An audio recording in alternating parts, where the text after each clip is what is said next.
네, 오늘은 제가 이제 계속 민수기 말씀을 보고 있는데요. 오늘은 14장 말씀입니다. 주보에는 이제 26절부터 38절까지 이렇게 이제 인쇄를 했는데요. 14장 전체를 통해서 말씀 살펴보려고 합니다. 이스라엘 백성들이 이제 이 광야에 나와서 이렇게 생활을 이제 하고 있는 것입니다. 이 광야 생활을 통해서 이 광야 생활을 살펴보는 것은 오늘날 우리의 삶을 어떻게 살아갈 것인지를 이 이스라엘 백성들의 광야 생활을 통해서 배우고자 합니다. 그래서 이스라엘 백성들이 하나님 앞에서 어떤 삶을 살았고 그러면 그것을 통해서 우리는 어떠한 본을 받아서 우리의 삶을 살아갈 것인지 말씀을 나누면서 한번 함께 살펴보도록 하겠습니다. 오늘 제목은 앞서 이제 소개해 주셨던 것처럼 내가 어느 때까지 참으랴 이렇게 이제 정했습니다. 실은 그 오늘 말씀의 부분은 이 참으신 그 내용도 있지만 실은 우리의 삶이 다 마찬가지지만 우리의 삶에서는 그 내가 어떤 원인을 제공을 하면 그 결과를 받는 게 우리의 삶이에요. 내가 이제 학생인데 공부를 열심히 하지 않으면 그 시험 성적을 좋게 기대하기는 어렵습니다. 뭐 아무리 잘 찍어서 내가 엄청 높은 점수를 받겠다 이런 것은 굉장히 불가능한 일이에요. 그래서 내가 농구도 마찬가지인데요. 농구도 씨앗을 심고 그냥 씨앗을 심어 놓으면 끝나는 게 아니거든요. 씨앗을 심고 열심히 이제 갖고 와야 되거든요. 그래서 그렇게 잘 했을 때에 우리가 어떠한 결과물을 얻을 수가 있는 것인데 우리가 죄를 저지르게 되면은 그 죄에 대한 어떠한 그 처벌을 받는 것, 그것 또한 당연한 결과입니다. 세상에서도 마찬가지잖아요. 우리가 법에 잘못된 일을 저지르게 되면은 그것에 대한 처벌을 받는 것은 마땅한 일입니다.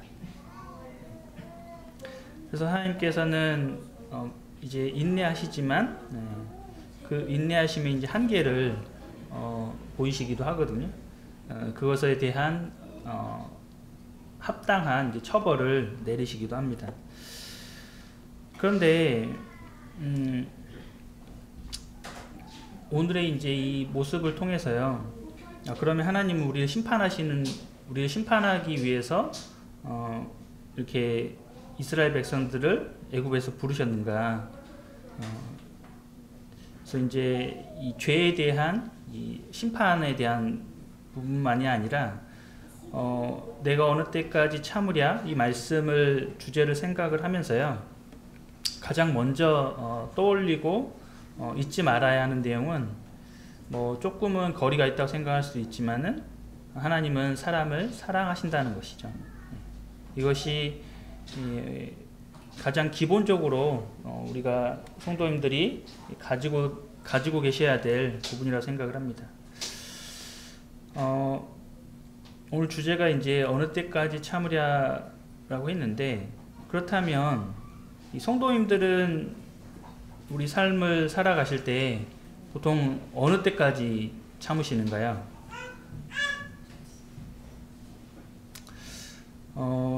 이게 실은 참는 게 굉장히 어려워요. 아이들이 참는 게 어렵잖아요. 근데 어른이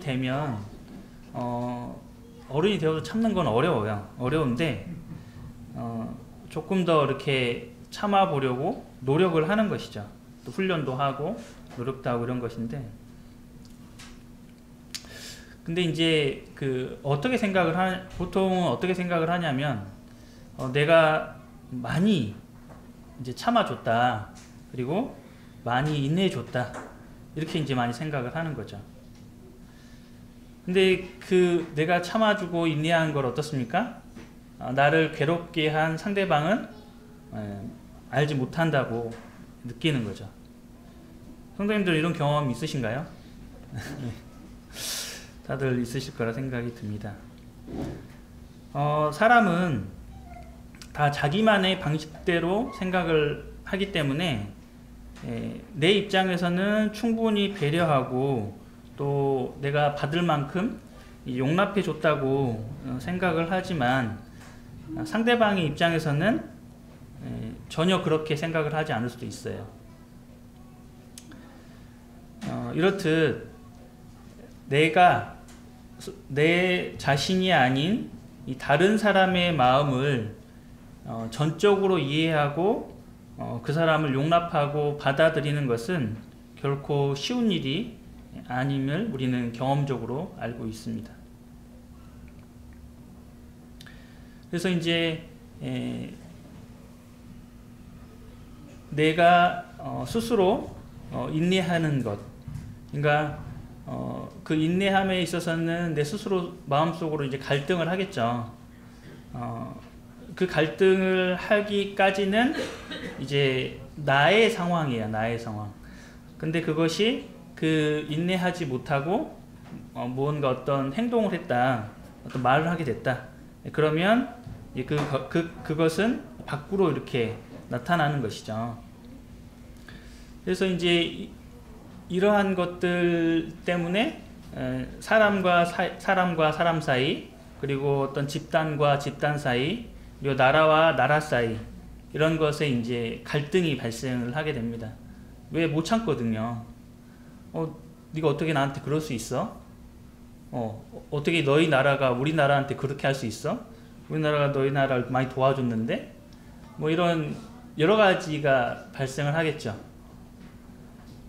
뭐 지난번에도 그런 말씀 드렸지만은 많은 정보들을 각 나라의 어떤 이익을 추구하는 게 크거든요.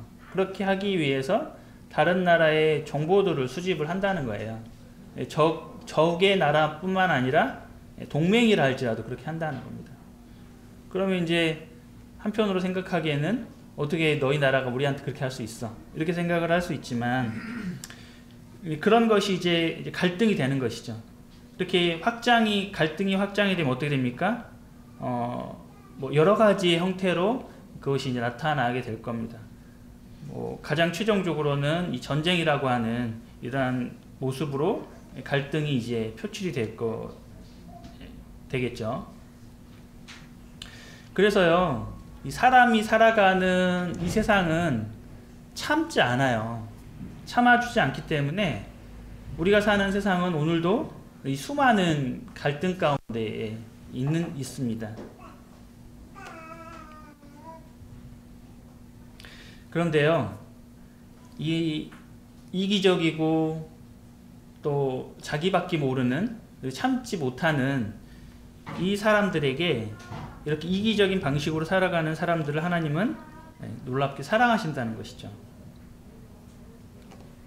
그래서 이것을 가장 극적으로 보여주신 부분이 아들 대신 예수님을 이 땅에 보내시고 또 나와 같이 이기적인 사람을 하나님께서 받아주셨다는 그것을 우리는 교회로 모이면서 알게 되었죠.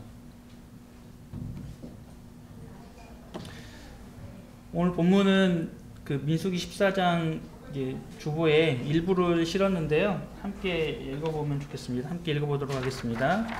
민수기 14장 26절부터 38절까지입니다. 시작.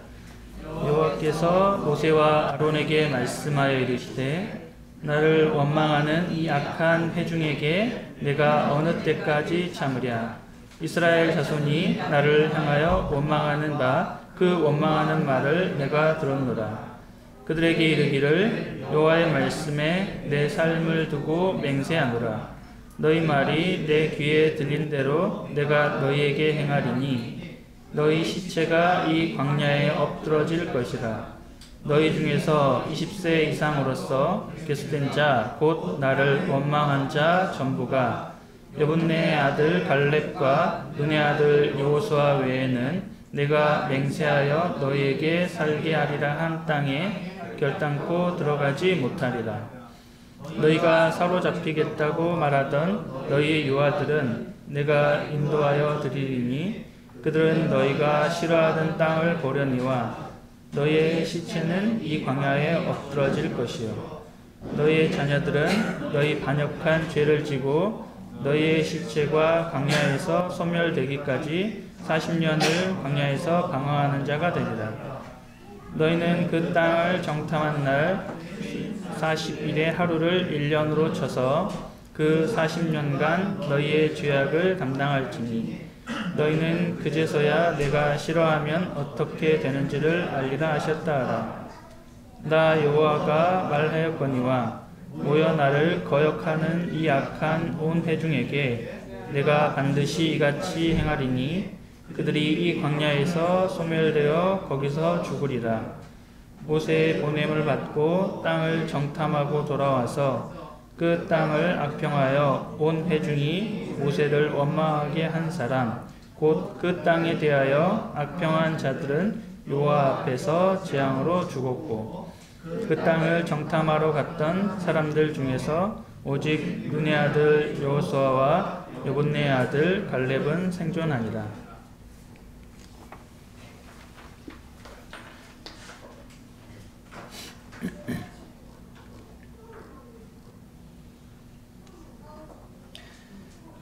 네, 이제 방금 읽은 말씀의 전에 14장의 시작은 이제 어떻게 시작을 하고 있냐면 이 이스라엘의 정탐꾼들 12명의 정탐꾼들이 이 가나안 땅에 다녀와서 그 땅에 대해서 그 땅의 거민들 이제 성에서 거하는 많은 거민들을 보고서 우리가 전쟁을 해서는 도저히 이길 수 없다 이렇게 이제 말을 했습니다. 그렇게 하나님께서 좀 애굽을 탈출하게 하셔서 가나안 땅에 이제 들어가기만 하면 된다고 생각을 하고 있던 이스라엘 백성들은 그것이 너무나 원망스러웠어요. 이제 내가 여기에 나와서 그렇게 힘들고 어렵게 그 생활을 하다가 드디어 이제 광야에 나와서 가나안 땅에 이제 안전하게 들어가서 거기에서 잘 살 거라고 생각을 하고 있었는데 전쟁을 해야 되고 우리가 이길 수 없다는 그런 말을 들었을 때 이들은 너무나 어렵고 그렇게 이제 통곡하는 밤새도록 잠을 자지도 못하고 통곡하는 이러한 결과를 맞게 되었습니다. 이 12명의 정탐꾼들은 최정예 부대라고 제가 말씀드렸잖아요. 이스라엘 백성들 중에서도 가장 용맹하고 가장 뛰어난 그러한 사람들이라고 말씀드렸습니다. 이 사람들이 갔다 와서 그렇게 판단하는 것은 그 냉철한 판단일까요? 아니면은 그냥 어떤 것 하나를 키워서 그렇게 생각했을까요? 이 사람들은 그 육신의 눈으로 본 것은요 정확했어요. 실제로 이스라엘 백성들이 전쟁을 해서는 이길 수 없는 그 가나안 백성이 맞습니다. 그런데 이제 그 가나안 땅으로 인도하시는 그분이 누구냐면 바로 하나님이시라는 것이죠. 그러니까 믿음의 눈과 또 육신의 눈을 통해서 바라봐야 되는데 이 믿음의 눈을 바라보지 못한 것이죠. 그래서 그 말을 들었던 이제 이스라엘 백성들은 당연히 이렇게 내가 이제 여기서 죽어야 되겠구나, 전쟁을 하다 죽든 광야에서 죽든 내가 죽어야 되겠구나 라고 생각할 수밖에 없었어요.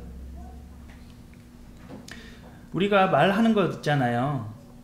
이렇게 이제 제가 말씀을 드리고 있는데 우리는 수없이 말을 합니다. 뭐 문자를 하기도 하고 전화를 하기도 하고 수없이 소통하고 말을 해요. 근데 우리가 말하는 이 말이라고 하는 것은요, 분명히 다른 사람들에게 영향을 주게 되어 있습니다. 특히나 이 정탐꾼들은 계속 말씀드렸던 것처럼 그만큼의 영향력이 있는 사람들이었어요. 그렇기 때문에 더욱 이 사람들이 그 영향을 받을 수밖에 없었어요. 그래서 우리는요, 특별히 부모님들은 자녀들에게 말을 할 때 굉장히 주의할 점이 필요한 것이죠. 내가 부정적이거나 악한 말을 했을 때 그 말이 이 자녀들에게는 그 마음에 깊이 박힐 수가 있거든요. 그래서 성경에서 어떻게 말하고 있는지, 또 하나님은 어떤 분이신지, 하나님의 마음, 그리고 하나님께서 어떻게 행하셨는지, 이것을 잘 설명을 해줘야 되는 것이죠. 그리고 이제 이 부분이 참 쉽지는 않은 것 같아요. 저희가 어려서 자랄 때는 우리나라 사회 자체가 약간 그 권위적인 그런 많이 사회였거든요. 지금은 많이 바뀌었다고는 해도 그런 우리 부모님 세대에서 받았던 것들이 있으니까 그것을 떨쳐내기가 쉽지가 않거든요. 계속해서 훈련을 해야 되고, 아이들에게 내가 가지고 있는 어떤 행동이나 이 말이 아이들에 영향을 준다. 또 교회 학교도 마찬가지고요. 교회에서도 마찬가지죠. 내가 어떤 말을 하거나 어떤 행동을 했을 때 그 모든 것은 듣는 사람, 또 그 행동을 본 사람 모두에게 영향을 주고 있는 것입니다. 그래서 우리는 주의가 필요합니다. 내가 어떤 말을 하고 또 어떤 행동을 하고 있는지가 너무 중요하다고 생각할 수 있겠습니다. 그래서 오늘 말씀해 보시는 것처럼 이 백성들은 그 영향을 받을 수밖에 없었어요. 너무나 두렵고 공포스러울 수밖에 없었어요. 내가 올라간다면 감히 저들을 상대할 수 있을까? 저들의 성읍을 내가 들어갈 수 있을까? 그런 생각을 할 수밖에 없었어요.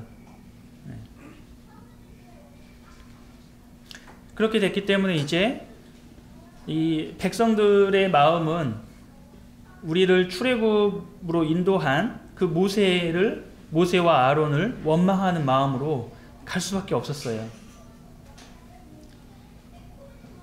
그래서 이제 생각을 하다 보니, 야, 이제 안 되겠다. 이제 가나안 땅에서 전쟁하다 죽느니 차라리 내가 모세를 버리고 이제 새로운 지도자를 다시 삼아야 되겠다. 이런 생각에 이르게 된 거예요. 우리가 아는 것처럼 애굽에서는 어떻습니까? 노예로 살았고요. 종으로 살았잖아요. 근데 지금 상황이 돼 보니까 내가 전쟁하다가 다 죽어야 된다는 그런 상황에 생각을 하다 보니까 차라리 내가 거기 들어가서 내가 노예 생활을 하겠다. 종노릇을 하겠다. 이런 생각을 하고 이제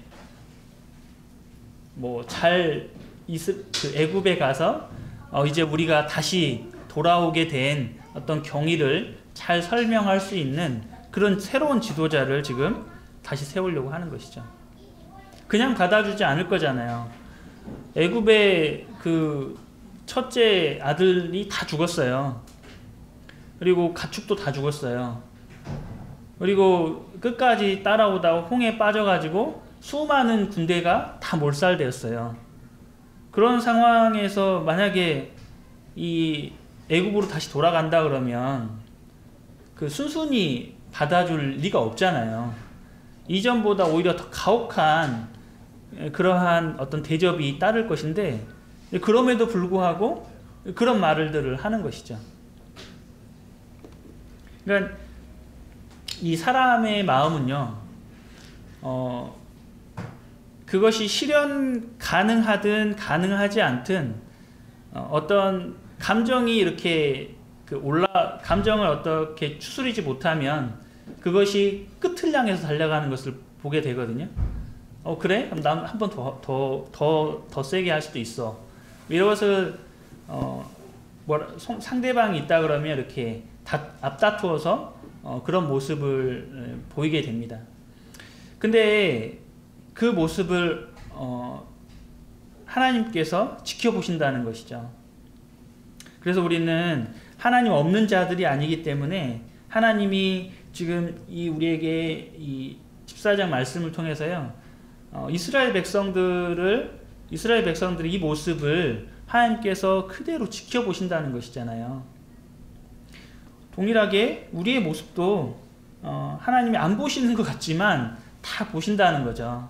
다 알고 계신다는 거죠.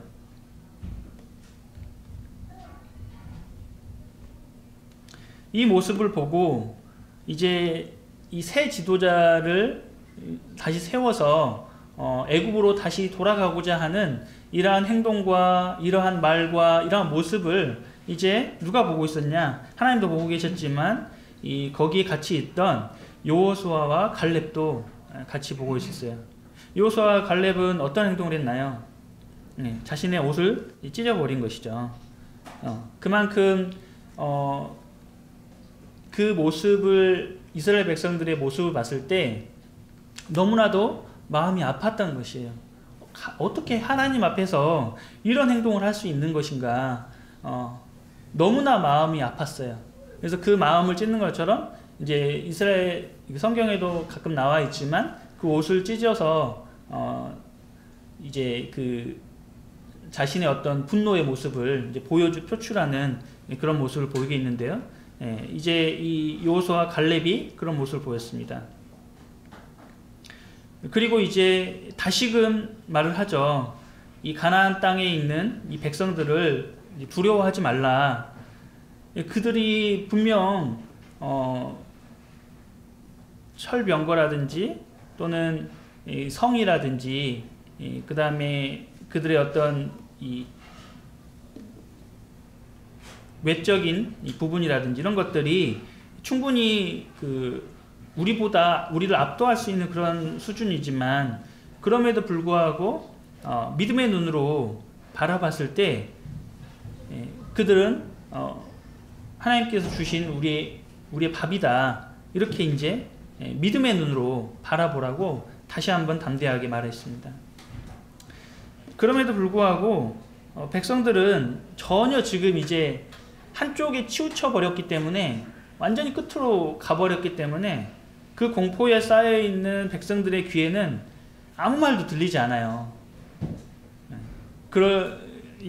아무 말도 들리지 않을 때가 있으실까요? 그럴 때도 있으실 거라 생각이 듭니다. 누군가 아무리 나에게 설명을 하려고 해도 내 마음이 이게 떠나 있으면 전혀 그 사람의 말이 들어오지 않잖아요. 그럴 때가 있는 거죠.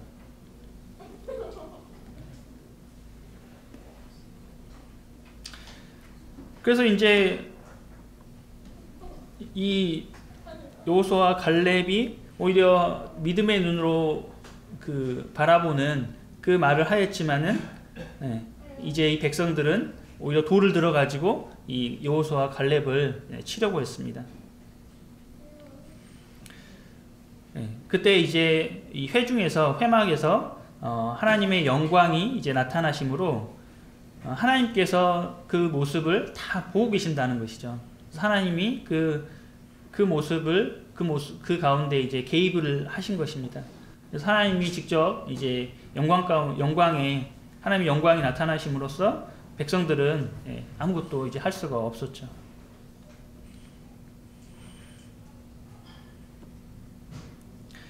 그리고 이제 하나님께서 분명하게 이 백성들을 이제 치리하시겠다고 말씀을 하십니다. 이제 애굽에 있을 때에 이 애굽의 모든 이 장자들이 이 왕으로부터 노예까지, 그리고 가축들까지 이제 다 이제 죽음을 맞게 되었는데, 그와 그런 어떤 하나의 모습으로 이 전염병을 이제 통해서 이 이스라엘 백성들을 다 멸망시키시겠다고 모세에게 이제 말씀을 해주셨습니다. 그래서 이제 우리가 드라마나 사극이나 이런 걸 보게 되면은 뭐 역병이 돈다고 하잖아요. 예, 뭐 그런 것들이죠. 그래서 이제 이 한번 병이 이제 이렇게 출몰하게 되면은 우리나라도 지금은 독감이 굉장히 유행하고 있잖아요. 독감이 걸리면 그 열이 올라가고 또 몸살이 오기도 하고 뭐 며칠씩 이렇게 이제 그렇게 되는 상태가 되는데, 그래서 이제 이 전염병을 통해서 모든 이스라엘 백성들을 다 멸망시키시겠다고 이제 모세에게 말씀하셨습니다.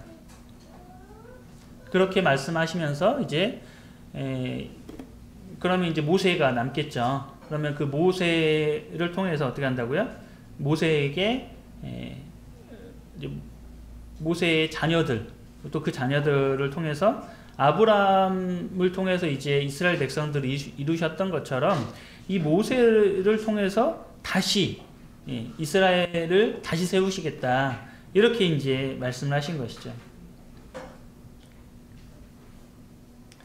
만약에 하나님께서요 우리 성도님들 어떤 한 분에게 자 너에게 네가 믿음에 서 있으니까 다른 모든 뭐 예를 들면 용인의 모든 성도들을 다 없애버리고 너를 세워서 다시금 이 큰 무리를 내가 세워주겠다, 이렇게 만약 하나님께 약속하신다 그러면 어떻게 하시겠습니까?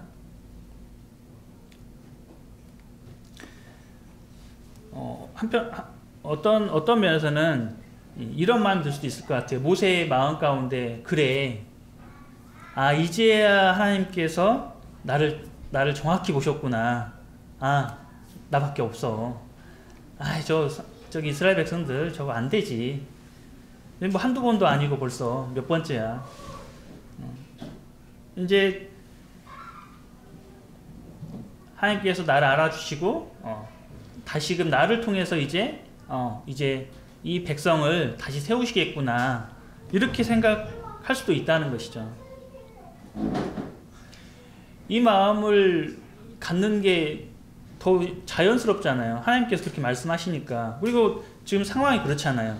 이스라엘 백성들이 다 지금 벌게 가지고 어찌 보면 반역을 일으킨 것이잖아요. 그러니까 그런 상황이기 때문에 지금 하나님께서 모세를 부르셔서 모세에게 이런 말씀하셨으니까 어찌 보면 아멘입니다. 하나님 저도 기다리고 있었습니다. 이렇게 이제 생각할 수 있다라는 것이죠. 하지만 이것은 뭐냐면 이것은 교만한 마음이죠. 그래서 이런 마음을 품기가 쉬웠지만 모세는 어떻게 했습니까? 전혀 이렇게 행동하지 않았어요. 그리고 바로 지금 이 죄 가운데 하나님께 원망하는 이런 마음을 품은 이 죄를 범한 이 백성들의 죄를 용서해 달라고 그것을 하나님의 영광을 위해서 이스라엘 백성들의 죄를 사해 주시라고 간청을 하게 됩니다. 우리 오늘 민수기 14장 17절부터요 19절까지 같이 한번 읽어보도록 하겠습니다. 17절부터 19절을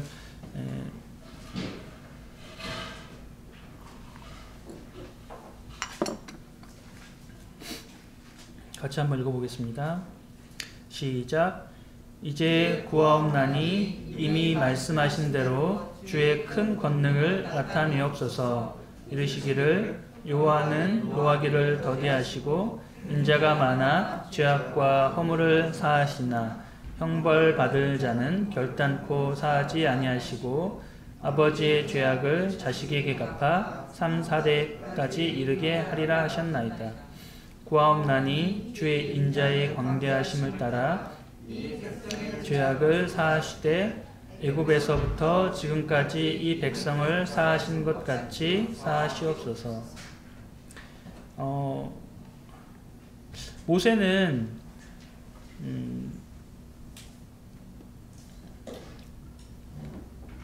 하나님께서도 그 인정한 사람이었어요. 모세의 마음은 이 어떤 자기 자신을 나타내고 자기 자신을 드러내려고 하는 그런 마음보다 이 이스라엘 백성들의 이 죄를 하나님 앞에 이렇게 고하고 그것을 사해 주시기를 기도하는 이 모습을 보였습니다.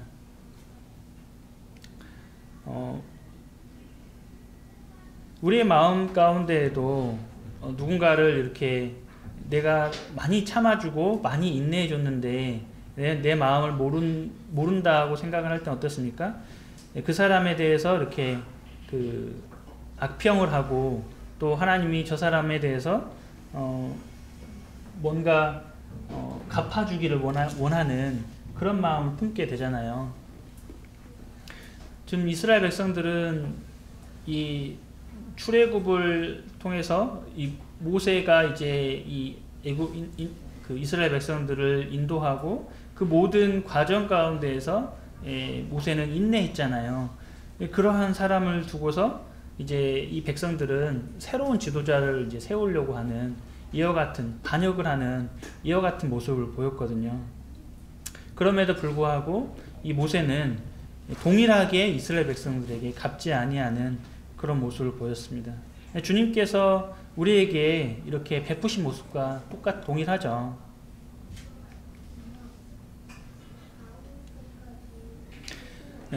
이스라엘 백성들은 자신들을 이 애굽에서 인도해 내신 하나님께 원망을 하고 있는 것이죠. 백성들이 뭐라고 그랬습니까?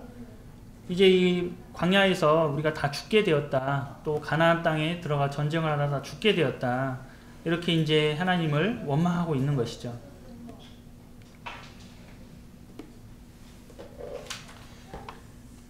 그래서 이제 그 하나님께서는요, 이 백성들의 말을 아까도 말씀드렸던 것처럼 다 이렇게 듣고 또 보고 계신다는 것이죠. 그리고 이제 하나님께서 우리가 이제 말 한 대로 말 한 대로 된다라는 그런 말이 있잖아요. 그래서 이제 하나님께서도 이스라엘 백성들이 지금 한 말을 이제 그대로 돌려주기로 하신 것이죠. 이스라엘 백성들이 이제 이 광야에서 우리가 알고 있는 것처럼 이 40년을 그 생활을 하게 되는데, 오늘 말씀에서 이제 그 40년이 이제 결정이 되는 것이죠. 그래서 이제 하나님께서 이제 그 이스라엘 백성들이 대략 한 60만 남자 성인만 한 60만이 이렇게 나오게 되었는데, 그 중에서 그러니까 다 20세가 넘은 사람들이 되겠죠. 이제 그 사람들은 어떻게 되느냐? 여기 나와 있는 것처럼 모든 사람이 다 광야에서 이제 죽음을 맞이하게 되었습니다. 그러니까 하나님께서 이제 이 이스라엘 백성들이 이 가나안 땅에 이제 들어가는 것에 대해서 주저했고, 또 그것을 죽음에 대한 공포에서부터 이제 믿음의 눈으로 바라보지 못하는 이 모습을 보시고서 이 가나안 땅에 정말로 들어가지 못하도록 다 죽음을 맞이하게 되겠다라고 이제 말씀해 주신 것이죠. 그런데 지금 이 백성들이 하나님을 원망하면서 했던 변명이 무엇이었냐면, 나의 처와 또 나의 자녀들을 이제 이들이 다 취할 것이다, 이렇게 이제 하고 있거든요. 근데 이 전쟁을 해서요, 그 여인들을 취하고 또 자녀들을 이렇게 종으로 데려가는 것, 이것은 실은 고대 사회에서 당연한 것이었어요. 뭐 의뢰 그렇게 했던 것이죠. 그것이 어떠한 그 전리품으로서 전쟁을 승리한 자의 당연히 취할 바로 이렇게 여겼던 것들이죠. 그렇게 이제 그 나의 처와 나의 자녀를 위하는 것처럼 그렇게 포장을 했지만, 실상은 자기의 이익을 대변하는데 이제 갖다가 쓴 거죠. 그렇게 했을 때 이제 하나님께서는 말씀 그대로 바꾸어서 이제 이 원망을 했던 20세 이상의 모든 사람들을 다 광야에서 넘어지게 하셨고, 처와 또 우리 자녀들은 이제 하나님께서 이 가나안 땅에 인도하시겠다고 그렇게 말씀하신 것이죠. 그래서 이제 40일의 그 40년에 대한 것은 이제 이 정탐꾼들이 이 40일 동안 이스라엘 땅을 이제 탐지를 했거든요. 그래서 그 하루를 1년으로 이제 바꾸어서 이제 그 40년이 여기에서 이제 나오게 된 거죠. 그래서 이스라엘 백성들은 이제 광야에서 삥삥삥 돌면서 40년을 이제 보내야 되는 거죠.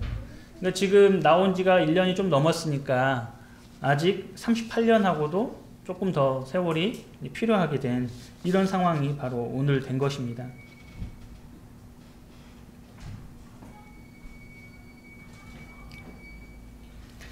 그래서 하나님께서는요, 하나님은요, 이 죄를 반드시 처벌하시죠. 그러니까 하나님은 사랑이시니까 죄를 처벌하지 않고 그냥 이렇게 없는 것처럼, 죄를 안 지은 사람인 것처럼 그렇게 하시는 분이 아니라는 것입니다. 하나님은요, 분명하게 죄에 대해서 물으십니다. 그래서 그 죄를 반드시 치리하시는 분이 이제 하나님이시죠.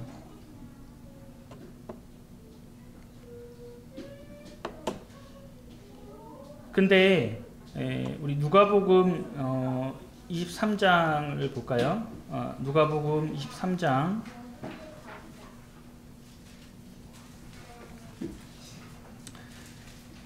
23장 34절부터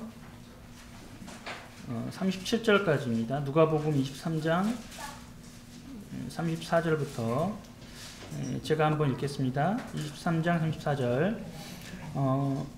이에 예수께서 이르시되 아버지 저들을 사하여 주옵소서, 자기들이 하는 것을 알지 못함이니이다 하시더라. 그들이 그의 옷을 나눠 제비 뽑을세. 백성은 서서 구경하는데 관리들은 비웃어 이르되 저가 남을 구원하였으니 만약 하나님이 택하신 자 그리스도이면 자신도 구원할지어다 하고, 군인들도 희롱하면서 나와 신 포도주를 주며 이르되 네가 만일 유대인의 왕이면 내가 너를 구원하라 하더라. 이렇게 이제 기록이 돼 있죠. 예수님은 하나님이시잖아요. 근데 하나님을 이렇게 조롱하고 있잖아요, 지금. 감히 어떤 사람이 하나님을 조롱을 할 수 있겠습니까? 근데 지금 예수님은 아무 힘이 없는 것처럼 보이는 거예요. 십자가에 달려 있으면서, 그리고 그 뺨을 때리면 다 이렇게 맞아 주셨어요. 그리고 예수님의 옷을, 이제 속옷과 겉옷을 다 집 뽑아서 또 나눠 가져버렸어요. 그러니까 지금 예수님은 이 십자가라고 하는 것은 무엇이냐면 죄인의 틀이잖아요. 사형 틀이기 때문에 많은 사람들이 그 언덕에 있었기 때문에 수많은 사람들이 그것을 볼 수 있었어요. 그리고 예수님은 당대에 유명한 분이셨기 때문에 수많은 사람들이 관심을 가지고 예수님이 어떻게 되는지를 보고자 하였습니다. 많은 사람들이 모여 있었죠. 그러니까 그 중에 이제 어떤 사람들이 나와서 이렇게 예수님을 조롱을 하는 것입니다. 그리고 군인들도, 주변에 이제 그 군인들이 있었는데 로마 군병들이겠죠. 그 군인들이 나와서 예수님께서 유대인의 왕이라고 하셨기 때문에 유대인의 왕이면 이제 지금 십자가에 달려 있어서 곧 죽게 되거든요. 그러니까 죽음에서 먼저 예수님 자신을 스스로 구원하라, 이런 말을 하고 있는 것이죠. 그러니까 우리가 알고 있는 것처럼 예수님은 스스로를 구원하실 수 있는 분인가요? 네, 충분히, 당연히 구원하실 수 있는 분이죠. 그렇지만 예수님은요, 끝까지 참으셨죠. 그래서 뭐라고 하셨냐면은 아버지 저들을 사하여 주옵소서. 자기들이 하는 것을 알지 못함이니이다. 저들이 지금 무엇을 하고 있는지 모르잖아요. 하나님께서 저들을 용서해 주세요. 뭘 하는지를 모르면서도 그러한 행동들을 하고 있는 것이죠. 누구한테 하는지도 모르면서 그런 행동을 하고 있는 거죠.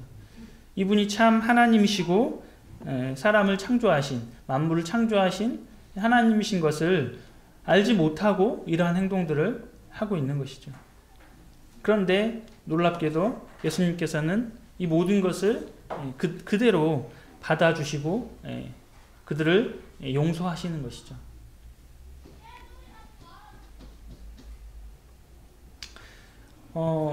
우리는 사람으로서는 이러한 것을 기대하기 어렵죠. 말씀드렸던 것처럼 사람은 참는데도 한계가 있다라고 하지 않습니까? 어느 순간 그것을 넘어선다고 생각을 하면은 나도 이제 반격을 하는 것이죠. 그렇지만 예수님은 끝까지 자신이 숨을 다 멎는 그 순간까지 이 사람들을 사랑하셨던 그 모습을 보였습니다. 이것이 무엇이냐면 바로 하나님의 사랑이신 것이죠.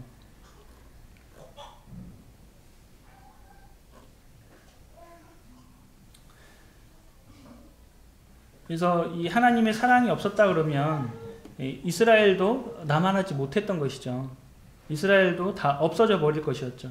그렇지만 하나님께서 또 사람들을 사랑하시는 이 모습을 통해서 이제 이스라엘 백성들에게 이 본을 통해서 이 죄를 심판하시는 이 모습을 보이셨는데 예수님께서 이 땅에 오셨을 그때에는 하나님을 조롱하는 이러한 사람들에게까지 이 자비를 베푸는 모습을 보였습니다. 그러니까 우리가 동일하게요, 우리의 삶을 살펴보시면 이스라엘 백성들의 이 원망하는 이 모습들이 나의 삶 가운데 없느냐 하는 것이죠. 그럼 하나님께서 말씀하시겠죠. 내가 어느 때까지 너희를 참아야겠냐 이렇게 말씀하시겠죠. 그리고 우리에게 어떤 생명의 한계를 주시거나 또는 이동의 한계를 주시거나 어떤 제한을 거실 수도 있어요. 하나님께서. 그렇지만 하나님 그렇게 하지 않으시는 거죠. 예수님을 통해서 예수님 믿는 모든 사람들이 이제 구원받을 수 있는 이러한 특권을 우리 가운데 주신 것이죠. 그래서 우리는 이제 감사하고 하나님 앞에 또 나올 수 있는 것입니다.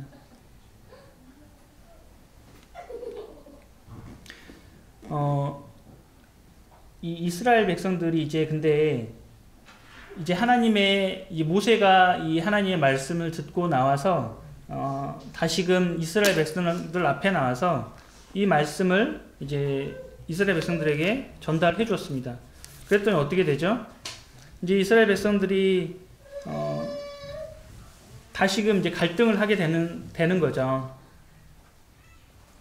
그 전에 37절에 보면은 이 12명의 정탐꾼 중에 10명이 이제 악평을 했잖아요. 우리는 가나안 땅에 가면 다 죽는다. 이렇게 악평을 했기 때문에 그 10명이 이제 다 죽게 되었습니다. 이 모든 과정들을 이제 이스라엘 백성들이 다 보게 되었죠. 그리고 이제 때가 차는 출발을 해버렸는데 이제서 자기 신의 잘못을 깨닫게 된 것이죠. 그리고 자신의 잘못을 깨닫고 이제 하나님이 인정하지 않으시지만 그 사람의 어떤 능력으로 이것을 이 가나안 땅을 한번 들어가 보려고 해보는 것이죠. 이것이 최악입니다. 하나님이 이제 끝났다고 말씀하셨는데 그것을 다시금 나의 육신적인 어떤 마음으로 나아가서 그것을 이뤄보려고 하는 것이죠. 그것은 하나님이 인정하지 않으시는 것이죠. 이럴 때 우리는 망하는 길로 가는 것이죠. 이스라엘 백성들은 그 망하는 길로 갔습니다. 그래서 언약궤도 같이 가지 않았고 모세도 함께 하지 않았죠. 그렇지만 이 이스라엘 백성들은 잘못된 나의 어떠한 능력으로 그래 하나님 하실 수 있다고 그랬으니까 그 때가 아닌데 이제 그것을 생각하지 못하고 가나안 땅에 올라가서 다 이제 죽음을 당하게 되는 이러한 모습을 보이게 됩니다. 이 오늘 14장 말씀을 통해서 이스라엘 백성들이 이제 40년간 그 광야에서 이제 생활을 하게 되었다라고 말씀드렸는데, 이 하나님께 대한 원망이 이 이스라엘 백성들의 얼마간을 결정하게 되었냐면 자그마치 40년을 이제 결정하게 된 것이죠. 때로는요, 내가 어떤 한순간의 어떤 선택과 결정이 엄청난 시간을 소모하게 그냥 아무런 가치 없는 무가치한 시간으로 허비하게 될 수도 있는 그런 시간이 될 수도 있다는 것이에요. 이스라엘 백성들이 실제 그렇게 됐잖아요. 지금 이스라엘 백성들이 하나님 원망함으로 또 물론 이렇게 볼 수도 있겠죠. 지금 이 정탐꾼들이 우리에게 해준 말을 듣고 당연히 그렇게 판단할 수밖에 없었다. 이렇게 할 수도 있지만 우리가 창세기에서 알고 있는 것처럼 어떻습니까? 하와가 뭐라고 그랬죠? 뱀이 나를 꼬여가지고 이렇게 해가니까 내가 먹을 수밖에 없었다. 이렇게 이제 말을 했잖아요. 가장 중요한 것은 뭐냐면 하나님의 말씀이죠. 하나님의 말씀. 하나님이 뭐라고 하셨는지를 알고 그리고 나서 우리가 상황 판단에 대한 정확한 어떤 냉철한 분석, 이것은 필요하다고 말씀드렸죠. 그렇지만 그 상황에 우리가 매여 있지 아니하고 어디에 우리는 기준한다는 것이죠? 하나님의 말씀에 기준한다는 것이죠. 하나님의 이 말씀을 먼저 생각을 하는 이 믿음이 우리에게 필요한 것입니다.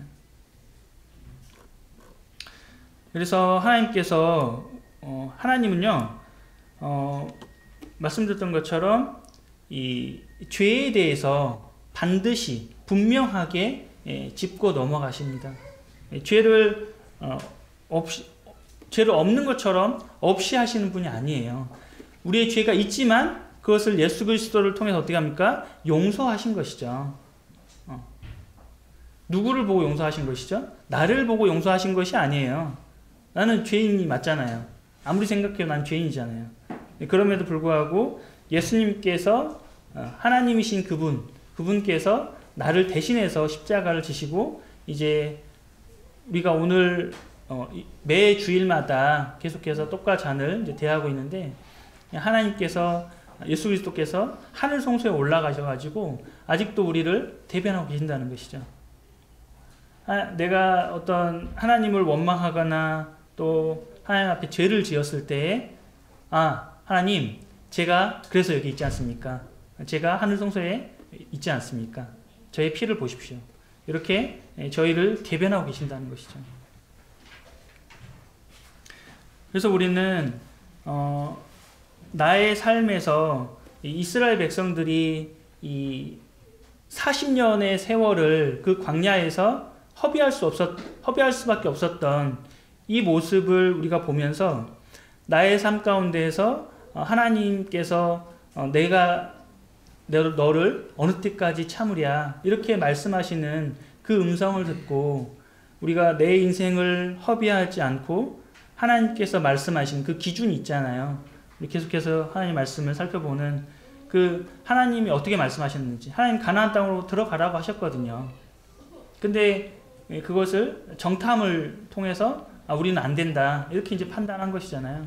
우리는 하나님이 말씀하신 그 말씀이 무엇인지 하나님의 기준에 따라서 내 생각과 내 감정 또 주변의 상황 이런 것을 살피는 것이 아니라 하나님 나를 기다리게 하시는 것이 아니라 하나님께 담대한 마음으로 이 여호수아와 갈렙이 그런 담대한 마음을 가지고 이제 이 둘만이 가나안 땅에 이제 들어가게 되었잖아요. 그런 믿음에 승리하는 우리 성도님들이 되었으면 좋겠습니다. 감사합니다. 기도하고 마치겠습니다.